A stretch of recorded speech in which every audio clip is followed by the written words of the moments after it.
디도서 3장 9절에 보면 이런 말이 나와요.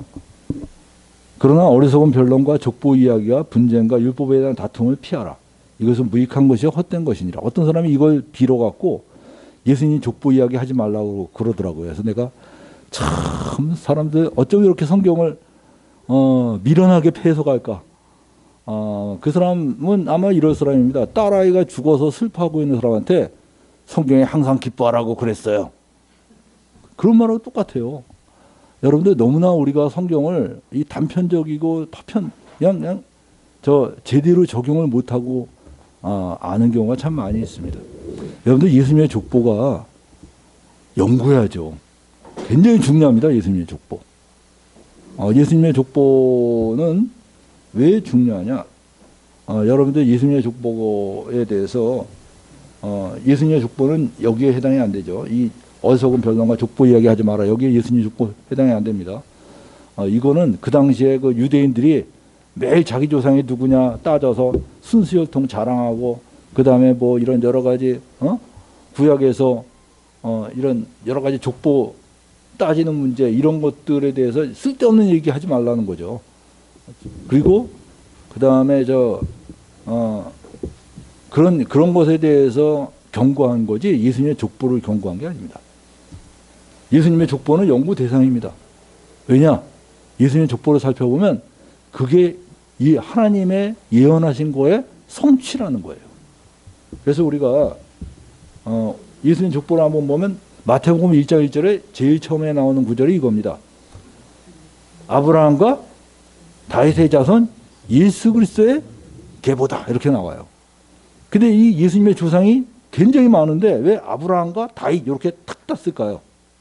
그 딴 이유는 하나님께서 그 아브라함에게 주신 약속의 말씀이 이런 게 있습니다. 창세기 22장 18절에 보면 또 내 씨로 말미암아 천하 만민이 복을 받으리라고 그랬어요. 여기서 내 씨는 복수가 아니라 단수입니다. 어떤 한 사람이 있다는 거예요. 아브라함의 씨 중에 그 씨로 말미암아 천하 만민이 복을 받는다는 거예요. 누굴까요? 예수님이죠. 그럼 예수님의 족보에 아브라함이 없으면 되겠어요? 아니죠. 아브라함에 있어야지만 예수님이 하나님의 약속하신 말씀이 그대로 성취된 거예요. 그 다음에 또 다윗에게는 또 어떤 약속을 주셨냐? 이런 약속을 주셨어요. 이사야 11장 10절에 보면 읽어봅시다. 시작. 그날에 이새의 뿌리에서 한 싹이 나서 만민의 기치로 설 것이요 열방의 계획으로 돌아오리니 그가 거한 곳이 영화로리라. 여기서 이새의 뿌리는 누구냐? 이새의 뿌리가 여러분들 이새는 다윗의 아버지입니다. 다윗의 아버지예요. 근데 이 후에 태어나실 분은 다윗의 자손이 아니라 이새의 뿌리라는 거야. 뿌리. 다시 말하면 다윗의 자손이 아니라 다윗의 원조가 되시는 그런 분이 태어난다는 겁니다. 그래서 예수님은 제2의 다윗이라고 말하면 안 돼요. 그죠? 제2의 다윗이 아니죠. 다윗이 오히려 예수님의 그림자에 불과한 겁니다. 그래서 여러분들 하나님께서 이새의 뿌리에서 한 쌍이 나서 만민의 기치로 설 것이요 열방이 그에게로 돌아오리니 그가 거한 것이 영화로우리라. 바로 이 메시아에 대한 예언을 했어요. 근데 이런 예언이 예수님의 족보를 딱 폈을 때 아브라함과 다윗의 자손 예수 그리스도의 계보다 하는 순간에 이게 바로 예언의 성취구나 라는 걸 알 수가 있는 겁니다. 오늘 이 부분에 대해서 오늘 좀 더 구체적으로 나눌 겁니다. 여러분들 예수님의 족보를 보면 마태복음에 이렇게 나옵니다. 아브라함이 이삭을 낳고 이삭이 야곱을 낳고 쭉 나와요. 쭉 나오는데 중간중간에 조금씩 생략했어요. 뭐 사람들 다 열거하려면 되게 많겠죠. 근데 잠깐은 생략하고 쭉 나가다가 여기서 한번 요거 봅시다. 다윗서부터 한번 읽어보세요. 다윗은 누구를 낳아요? 솔로몬. 그 다음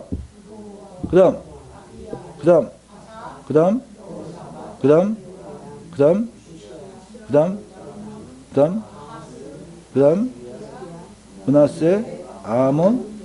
이게 전부 다 이스라엘 왕의 계보예요. 왕이 그 다음 왕 계속 왕의 계보로 내려옵니다.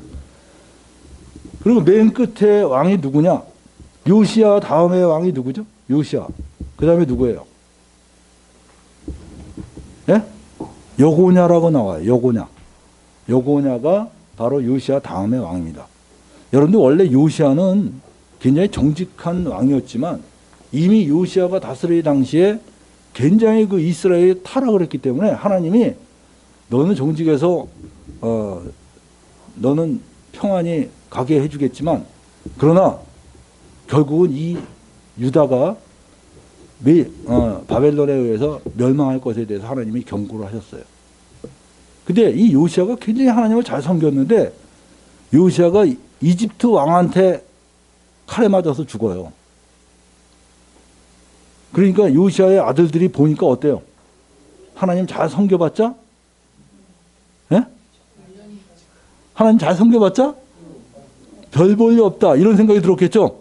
놀라웠게 이 요시아의 아들들이 하나같이 다 하나님에 대해서 반발심이 강하고 하나같이 우상숭배하고 하나같이 아주 부패한 사람이었어요. 그래서 제일 처음에 요시아의 아들 중에 여호아스가 왕이 되는데 아주 악한 왕이었습니다. 하나님 안 믿는다는가. 근데 그 여호아스를 애굽 왕이 와서 잡아가 버립니다. 그리고서 누굴 세우냐면 그 요시아의 아들 중에 여호야김을 세웠어요. 근데 여호야김도 또 얼마나 하나님을 싫어했는지 예레미야가 그렇게 경고해도 눈 하나 깜짝 안 하고 예레미야가 하나님의 말씀을 받아갖고 여호야김에게 줬더니 딴 사람 통해서 보냈어요. 그랬더니 여호야김이 들으면서 어떻게 했는지 알아요? 그래서 줘봐. 그래갖고서 잘라갖고 불에다 던져서 또 읽어봐. 읽은 만큼 또 잘라서 불에다 던지고 그랬어요 여호야김. 그래서 여호야김이 결국 죽었습니다. 죽은 다음에 바벨론 왕에 의해서 죽었어요. 죽은 다음에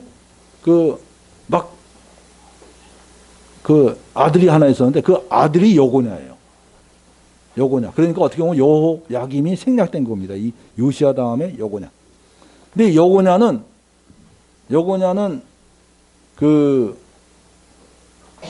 18세에 왕이 되어갖고 3개월간 딱 하다가 바벨론에 끌려갔어요. 여고냐가. 근데 여고냐도 하나님을 정말 안 믿었어요. 그러니까 참 우리 이거 참 안타까운 일이에요. 그죠? 야, 우리 아버지 예수님 잘 믿었는데 교통사고로 돌아가셨어. 그러니까 아들이 야, 하나님 믿어도 소용없다. 이렇게 말할 수 있어요. 그죠? 그러니까 우리가 신앙을 제대로 가져야 돼. 절대 그걸로 하나님 선하심을 판정하면 안 된다. 그게 아니라는 걸 정말 잘 가르쳐야 되는데 이 아들들이 전부 다 세상에서의 복인 줄 알고 추구하다가 이런 꼴이 된 겁니다. 여고냐 그러다가 끌려갔죠. 그 다음에 시드기야는 요시아의 아들이에요. 여고냐는 요시아의 손자고 시드기야가 왕이 됐는데 시드기야도 또 하나님 잘 믿었겠어요? 안 믿었겠어요? 안 믿었지. 그러니까 예레미야 때 시드기야가 이스라엘을 통치하면서 바벨론 쳐들어왔을 때 시드기야가 끝까지 견디다가 나중에는 잡혀갖고 이 두 눈이 뽑히고 바벨론에 끌려갑니다. 시드기야 아들도 다 죽고 시드기야 아들도 다 죽였어요. 바벨론 왕이. 결국 이 요시아의 아들들은 한 명도 하나님을 제대로 섬긴 사람이 없었어요. 근데 시드기야가 바벨론에 의해서 죽고 이제 누가 남았어요? 다 죽었어. 이스라엘 왕족이 다 죽었어요. 누가 남았어? 누가 남았죠? 예? 바벨론에 끌려가는 사람 있죠? 누구예요? 여고냐가 남았어요. 이게 특이합니다. 여고냐는 왕 노릇 3개월밖에 못했는데 그래도 끝까지 살아남아갖고 유대의 마지막 왕이 된 거예요. 여고냐가. 그래서 유대의 역사를 보면 시드기야가 꼭 마지막 왕 같은데 이스라엘 사람들은 그렇게 생각 안 합니다. 바로 이 여고냐가 마지막 왕이다. 이렇게 생각해요. 여고냐가 바벨론에 가서 감옥에 한참 동안 갇힙니다. 갇히고선 55세가 돼서야 감옥에서 나옵니다. 근데 저는 이 여고냐에 대해서 진짜 이제 괴로운 일이 생겨요. 왜 괴로운 일이 생기냐면 여러분들 여기 보면 여고냐가 누굴 낳습니까? 여고냐가 스알디엘을 낳죠. 스알디엘은 스룹바벨을 낳아요. 근데 이 여고냐에 대해서 이게 참 괴로운 게 뭐냐면 여기 한번 볼까요? 여고녀를 향한 예언을 한번 보세요. 예레미야 22장 30절 시작. 여호와께서 이와 같이 말씀하시니라. 너희는 이 사람이 자식이 없겠고. 자, 뭐가 없다고요? 근데 여기 뭐야? 여고녀가 아까 누굴라? 스알디아. 예언이 빗나가요? 안 빗나가요? 빗나가요. 자식이 없겠고. 그 다음에 그의 평생 동안 형통하지 못할 자라 기록하라. 이는 그의 자손 중에 형통하여 다윗의 왕위에 앉아 유다를 다스릴 사람이 다시는 없을 것이라. 근데 누가 태어나요? 마지막에? 예수님이 태어나잖아. 그럼 이 예언하고 맞아요? 틀려요? 형통하여 다윗의 왕위에 앉아 유다를 다스릴 사람이 다시는 없을 것이라. 그래서 예수님이 떡 태어나. 헷갈리죠? 그러니까 이제 사람들이 그럽니다. 아, 그거는 예수님이 이런 세상의 왕이 아니고 하나님 나라 왕이니까 여기서 말하는 것은 세상의 왕위에 앉아서 다스릴 사람이 없다라는 뜻이다. 이렇게 또 아주 재미있게 해석하는 분들이 있어요. 그러나 여러분들 이 예수님이 태어난 건 엄청난 사건이거든요. 그걸 이렇게 말하면 참 곤란하죠. 근데 여러분들 예레미야, 똑같은 예레미야가 30장 전에 또 이렇게 예언합니다. 한번 읽어보세요. 시작. 여호와께서 이와 같이 말씀하시니라. 내가 주야와 맺은 언약이 없다든지 천지의 법칙을 내가 정하지 아니하였다면 야곱과 내 종 다윗의 자손을 버리고 다시는 다윗의 자손 중에서 아브라함과 이삭과 야곱의 자손을 다스릴 자를 택하지 아니하리라. 이거 잘 보세요. 여기서 이게 하나님께서 다윗의 자손 중에서 다스릴 자가 택하지 않겠다는 거예요? 아니면 반드시 택한다는 뜻이에요? 이 말이. 예? 여기 앞에 보세요. 주야 맺은 언약이 없고 천지의 법칙을 내가 정하지 아니하였다면 내가 다윗의 자손 버리겠다는, 이건 무슨 뜻이야? 버리지 않겠다는 뜻이죠. 만약에 해가 서쪽에서 떠오를진데 내가 버리겠다 이러면 무슨 뜻이에요? 안 버리겠다는 뜻이에요. 하나님께서 굉장히 문학적 표현을 쓰신 거예요. 이렇게 굉장히. 그러면 이거 충돌하잖아요. 지금 왕통이 여고냐로 끝나는데 여고냐에는 넌 자식이 없고 유다를 다스릴 사람이 없다. 그래서 여기 뭐라고 했어요? 내 종 다윗의 자손을 버리고 다시는 다윗의 자손 중에서 왕통을 계속 있게 하겠다 그랬어요. 아니 같은 예레미야가 둘이 서로 다른 말을 하고 있어 지금. 그럼 어떻게 이어질까요? 그죠? 이 성경에 이런 부분이 나오면 굉장히 어려워지고 복잡해집니다. 여기서 한번 또 봅시다. 예레미야 22장 28절. 이 사람 고니아가 여고냐입니다. 여러분들 이 히브리어에서 이름을 말한다는 게 굉장히 피곤한 일이에요. 히브리어는 이 자음으로만 쓰여져 있기 때문에 그냥 모음 아무렇게나 붙일 때마다 그냥 달라져. 그리고 이 히브리어의 이름들이 굉장히 다양하게 나와요. 그런데 한번 봅시다. 이 사람 고니아는 천하에 한번 읽어보세요. 천하고 깨진 그릇이냐 좋아하지 아니하는 그릇이냐 어찌하여 그와 그의 자손이 쫓겨나서 알지 못하는 땅에 들어갔는고 땅이여 땅이여 땅이여 여호와의 말을 들을지어다. 여호와께서 이와 같이 말씀하시니라. 너희는 이 사람이 자식이 없겠고 그의 평생 동안 형통하지 못할 자라 기록하라. 아까 그 말씀이죠. 자식이 없겠고 그랬어요. 근데 역대상 3장 17절에 보면 이렇게 나옵니다. 역대상 3장 17절 읽어보세요. 시작. 사로잡혀간 여고냐의 아들들은 그의 아들 스알디아가 말기야와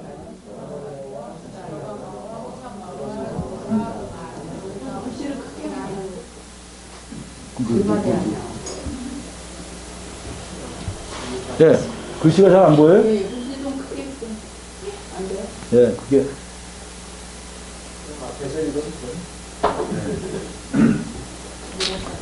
그래서 실제로 보면 여기 보면 아니 여고냐는 자식이 없겠다 그랬는데 여기 자식이 몇 명이나 돼요? 스알디아, 말기람, 부다야, 스테나살과 여가마와 호사마. 세상에 저렇게 많아.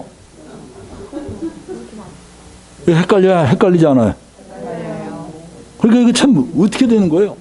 그러니까 이 자유주의 신학자들은요 이게 너무 신나는 거야. 옳거니 잡았다 드디어. 그래서 이 성경이 완전히 엉터리 방터리라는 거야. 막 물어뜯죠. 아유 괴로워요. 그러니까 또 이거 해석을 해야 되죠. 여기서 말하는 자식은 왕위를 이을 자식이 없다는 거지. 뭐요, 저 하면서 또 이제 막 해요. 굉장히 헷갈리는 거예요. 근데 여러분들 마태복음 1장 12절에 뭐라고 하셨어요? 바벨론으로 잡혀간 후에 여고냐는 스알디엘을 낳고, 아니, 스알디엘은 스룹바벨을 낳고. 야, 이거 참, 이걸 어떻게 해석해야 되느냐? 우리 그 다음 한번 봅시다. 여기 보면 방금 우리가 한 말씀이죠. 여고냐에 대해서. 근데 대립되는 예언을 보면 33장 14절에 또 이런 말씀이 있어요. 여호와께의 말씀이니라. 보라, 내가 이스라엘 집과 유다 집에 대하여 일러준 선한 말을 성취할 날이 이르리라. 그날 그때에 내가 다윗에게서 한 공의로운 가지가 나게 하리니 그랬어요. 그 공의로운 가지가 누굴까요? 예수 그리스도예요. 이 기가 막힌 예언입니다. 이 예언이. 근데 여고냐에게는 자식이 없고 그 뒤로는 왕위에 앉을 사람이 없다 그랬는데 여기서는 또다시 다윗에게서 한 공의로운 가지가 나게 하는데 그가 이 땅에서 정의와 공의를 실행할 거라고 얘기하고 있어요. 그리고서 17절에 뭐라고 나와요? 17절 읽어보세요. 시작. 여호와께서 이와 같이 말씀하시니라. 여호와의 집에 왕위에 앉을 사람이 다윗에게 영원히 끊어지지 아니할 것이며. 야, 도대체 이걸 어떻게 조화를 시켜야 될지 몰라요. 이런 가운데서 누가복음이 등장합니다. 저는 그래서 누가복음이 마치 그 고고학자들이 이런 시냇가 강에서 뭐 비석을 발견했다 그와 같은 거라고 봐요. 왜냐하면 누가복음을 보면 예수님의 족보와 마태복음의 족보와 누가복음의 족보를 잠깐 봅시다. 마태복음의 족보는 누구로부터 시작해요? 아브라함부터 시작해서 누구로 끝나요? 예수 그리스도로 끝나요. 근데 누가복음은 뭐로 시작하는지 아세요? 네, 누가복음은 바로 예수님으로부터 시작해서 거꾸로 이렇게 올라갑니다. 예수님은 위는 요셉이요. 요셉의 위는 헬리요. 위는 하면서 쭉쭉 가요. 그래서 어디까지 가냐? 누가복음은 글쎄 아담까지 올라가서 나중에 하나님까지 올라갑니다. 이건 뭐 완전히 계속 올라가다 맨 끝에 하나님이시니라 그래요. 와, 이거 뭐 대단하죠. 하나님께서 거기까지 올라가요. 근데 많은 사람이 하나는 아브라함서부터 내려왔고 여기선 위로 올라갔어요. 하나는 내림 차순이고 하나는 오른 차순이니까 이게 읽다가 에이 모르겠다 하면서 그냥 넘어가 버려요. 근데 이거를 비교를 해보면 흥미로워요. 이걸 내가 거꾸로 한 거를 다시 원위치를 시켰어요. 이렇게 앞뒤를 바꿔놨어요. 그래서 아브라함서부터 한 비교를 해보세요. 아브라함, 다윗 쫙 이렇게 나와. 근데 아브라함부터 다윗까지는 어떨까요? 서로 같죠? 이거 다를 수가 없죠. 다윗의 아버지가 둘이 있을 수는 없죠. 똑같아요. 근데 다윗 밑에서부터 달라져요. 다윗 밑에서부터 자 여기 보면 마태복음은 다윗 아들이 누구로 나와요? 솔로몬. 우리가 알고 있는 솔로몬이죠. 근데 누가복음은 다윗 아들이 누구로 나와요? 나단으로 나옵니다. 여기서부터 이제 확 족보가 갈라져요. 근데 여러분들 나단은 누굴까요? 예? 뭐 다윗을 야단쳤던 선지자를 생각하는데 그거 아닙니다. 그 사람 아니고 다윗의 아들 중에 우리아의 아내가 4명의 아들을 낳았는데 그 우리아의 아내 중에 셋째가 나단이고 넷째가 솔로몬이에요. 특이한 거죠. 하나님께서 왜 우리아의 아내를 통해서 이렇게 족보 2개를 갈라놓으실까? 그래서 제가 다음 주에는 못 오지만 그 다음 주에는 이 성경에서 소개된 여인에 대해서 설명을 하려고 합니다. 그러니까 여러분이 이렇게 나오는데 흥미로워요. 나단으로 이게 갈라져요. 혈통이 갈라져. 둘 다 다윗의 아들이지만 하나는 솔로몬이고 하나는 나단으로 갈라서 다시 내려옵니다. 쭉쭉쭉쭉 내려오는데 흥미로운 게 뭐냐? 갈라졌다가 어디에서 또 합치냐? 마태복음은 여고냐는 누굴 낳고? 스알디엘. 누가복음은 네리는 누굴 낳고? 똑같은 스알디엘이야. 왜? 이게 서로 다른 스알디엘이 아니라 스알디엘은 스룹밥을 낳대. 얘도 스룹밥을 낳대. 그럼 똑같은 스알디엘이겠죠? 어떻게 된 걸까요? 예? 아버지가 다르죠? 스알디엘의 아버지가 달라요. 여러분들 스알디엘의 아버지가 여긴 내리고 여긴 여고냐. 누가 진짜 아버지일까? 내리. 네? 어떻게 알아요? 여고냐는 자식이 없다. 하나님께서 그러시잖아요. 여고냐는 자식이 없다. 근데 자식이 4명이나 돼. 되게 많아. 이거 뭐냐? 근데 누가가 그걸 말해주는 거예요. 스알디엘의 진짜 아버지는 넬이다. 그러면 스알디엘은 다윗의 자손은 맞아요? 아니에요? 네? 맞아요. 누구 계열이에요? 다윗인데 누구? 나단 계열이죠? 이쪽은 솔로몬 계열. 이렇게 내려오다가 스알디엘에서 합쳐요. 스알디엘은 바로 이 여고냐의 양자가 됩니다. 근데 여고냐의 양자가 되는지 네가 어떻게 하느냐? 물론 뭐 내가 확인하지 못했죠. 근데 여러분들 흥미로운 게 성경에서 이 여고냐가 잡혀갔을 때 이렇게 나옵니다. 여고냐가 잡혀갈 때 그 아내와 모친과 아내와 모친들을 다 잡아갔다고 했는데 아들들을 잡아갔다는 말이 없어요. 여고냐가 몇 살 때 잡혀가냐? 18세 때 잡혀갔어요. 여러분 그 당시에는 막 15세, 16세 때 결혼했어요. 근데 18세 때 잡혀갔는데 자식이 이렇게 자식을 많이 낳을 수가 없어. 그 18세가 뭐 그새 그렇게 자식을 많이 낳겠어요. 근데 문제는 이 여고냐가 바벨론에 가서 어디에 있었냐? 감옥에 있었다는 거예요. 그래서 이 부분에 대해서 우리가 조금만 더 연구를 해봅시다. 여기 보면 사로잡혀간 여고냐 아들들은 그 아들 스알디엘과 말기람과 부다야, 세나사가 이렇게 많아요. 근데 여기서 또 흥미로운 게 19절에 이렇게 나와요.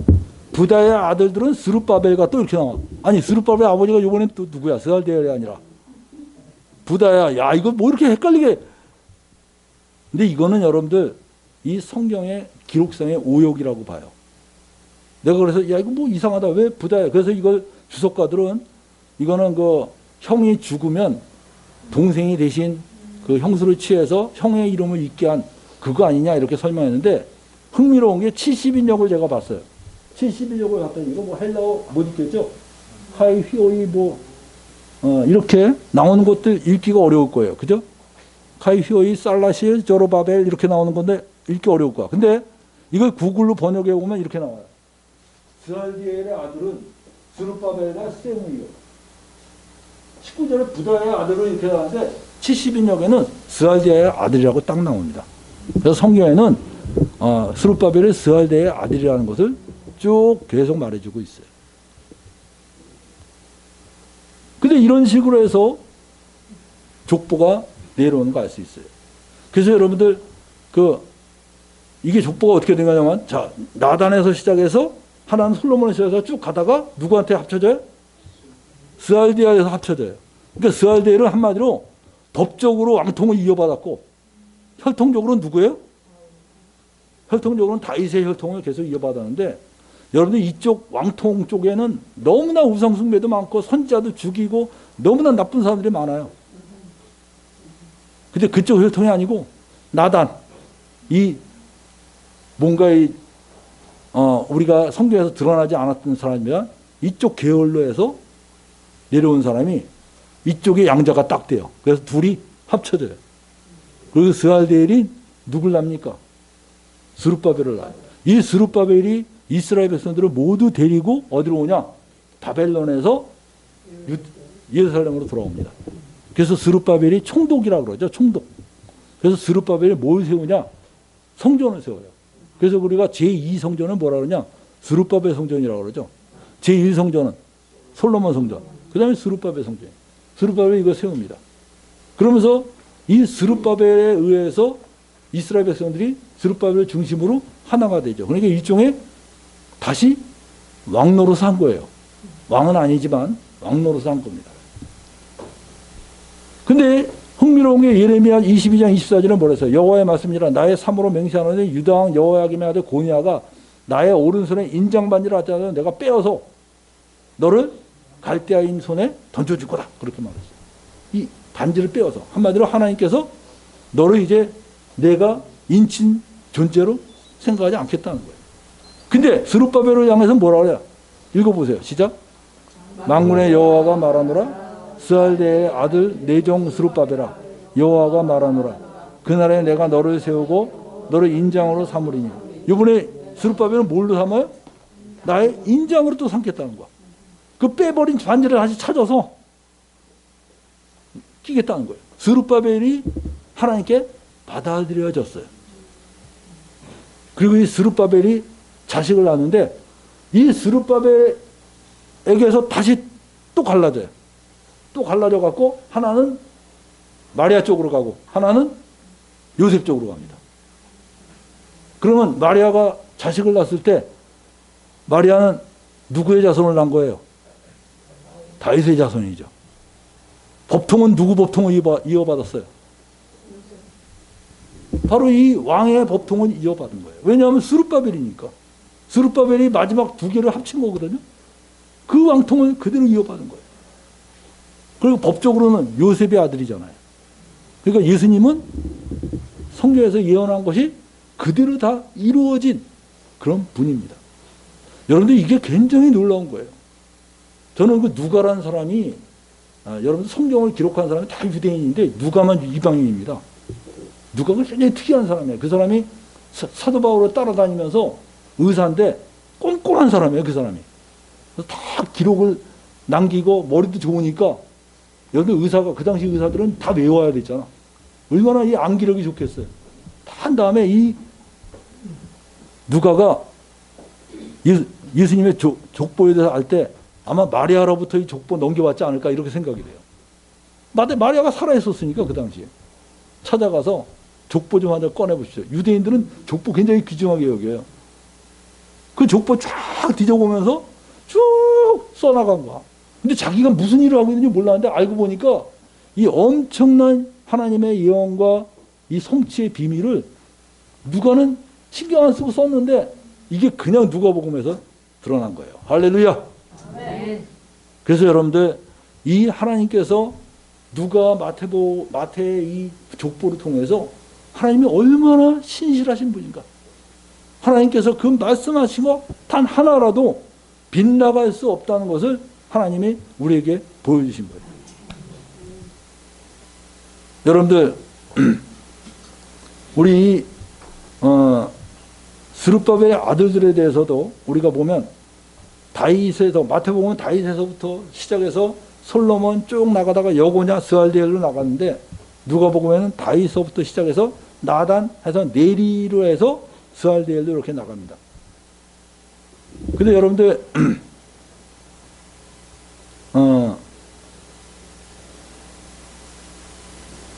이게 스룹바벨의 아들들이 또 구약에서 나온 아들들하고 이 신약에서 소개된 아들이 이름이 또 달라요.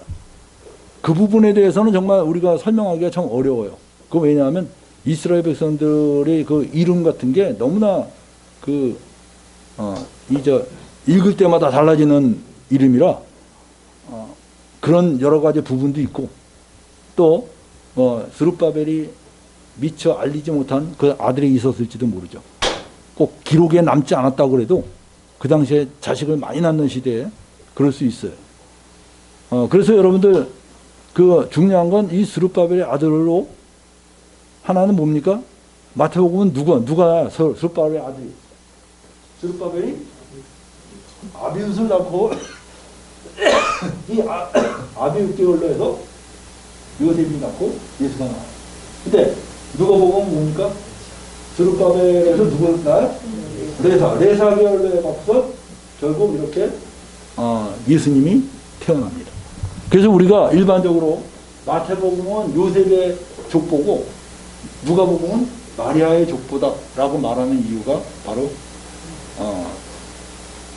거기에 있죠. 왜냐하면 여기서 보면 여기는 낳고 이랬는데 여기는 그 위가 이랬으니까 그냥 위로 그냥 쓴 거로 그래서 요셉을 그냥 헨리가 그 당시 사람들의 남성 위주의 그 족보에 갑자기 마리아 위는 이렇게 했다간 문제가 되죠.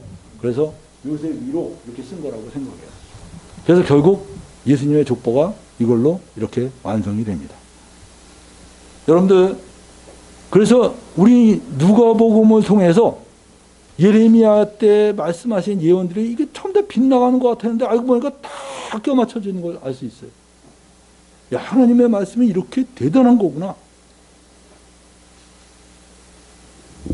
여기 보면 하나님께서 이렇게 말씀하십니다. 읽어볼까요? 너희는 여호와를 만날 만한 때에 찾으라. 가까이 계실 때에 그를 부르라. 악인은 그의 길을, 불의한 자는 그의 생각을 버리고 여호와께로 돌아오라. 그리하면 그가 긍휼히 여기시리라. 우리 하나님께로 돌아오라. 그가 너그럽게 용서하시리라. 이는 내 생각이 너희의 생각과 다르며 내 길은 너희의 길과 다름이니라. 여호와의 말씀이니라. 이는 하나님이 땅보다 높은 같이 내 길은 너희의 길보다 높으며 내 생각은 너희의 생각보다 높음이라. 이는 비와 눈이 하늘로부터 내려서 그리로 데려가지 아니하고 땅을 적셔서 소출이 나게 하며 싹이 나게 하며 파종하는 자에게는 종자를 주며 먹는 자에게는 양식을 준 것 같이 내 입에서 나가는 말도 이와 같이 헛되이 내게로 돌아오지 않고 나의 기뻐하는 뜻을 이루며 내가 보낸 일에 형통함이야. 여러분들, 하나님의 입에서 나가는 말은 절대로 헛되이 돌아오지 않고 기뻐하는 뜻을 이루고 내가 보낸 일에 형통하다. 그래서 여러분들, 제가 성경을 연구하면서 정말 이 성경이 있다는 것 자체가 하나님이 존재하신다는 거다라고 결론 내린 게, 이 성경을 피상적으로 본 사람들은요, 그냥 성경이 뭐 틀린 게 많다고 막 그러는데 성경을 진짜 예리하게 보면요, 어떻게 이런 책이 존재하냐, 이렇게 놀라운 거예요. 하나님의 하신 말씀 중에 단 한 개도 오류가 없고 틀린 게 없어요. 만약에 여러분들 예언 중에 단 한 개라도 틀린 게 있으면요, 그날부터 그 예언은 폐지입니다. 성경에서 보면 이렇게 나옵니다. 만약 예언자의 그 예언이 증언함이 없다면, 증언도 없고 성취함도 없으면 하나님께서 말씀하신 게 아니다 그랬어요. 야, 요거는 자식이 없다 그랬는데 자식이 쫙 나와. 그럼 예레미야서 어떻게 돼야 돼요? 빼버려야 돼, 빼버려야 돼. 근데 예레미야가 자기가 멀쩡히 살아있을 때 그렇게 예언해놓고 나중에 틀리면 어떻게 해야 돼요? 빨리